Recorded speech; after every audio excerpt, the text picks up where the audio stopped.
Civic Type R FL5. Datang tukar spring airbag lagi sekali guys. Dan Wan Cina datang lagi sebiji FL5 Civic Type R yang warna biru. Baru saja keluar showroom. Owner baru ambil kita daripada Utama Motor. Nak balik Kelantan nanti, nak tukar dulu spring yang selesa untuk kereta dia sebab nak long journey. Lepas tu kereta ni pakai daily. So memang selesa untuk kereta dia dengan juga performance kita akan tambah. Selain daripada spring, dia nak pasang bonus 25mm port spacer.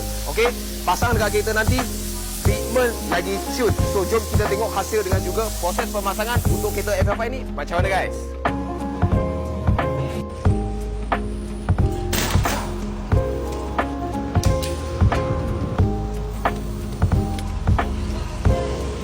So guys, inilah hasil selepas FL5 ni dipasang dengan spring airbag dengan juga spacer 25mm.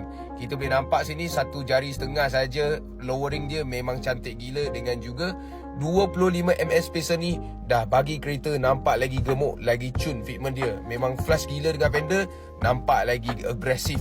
Sangat cun. So itu saja untuk video kali ni. Kita nak tunjuk sikit FL5 lagi sekali nak pasang dengan spring airbag dengan juga 25mm spacer. Cari Rip, cari Wan Cina guys.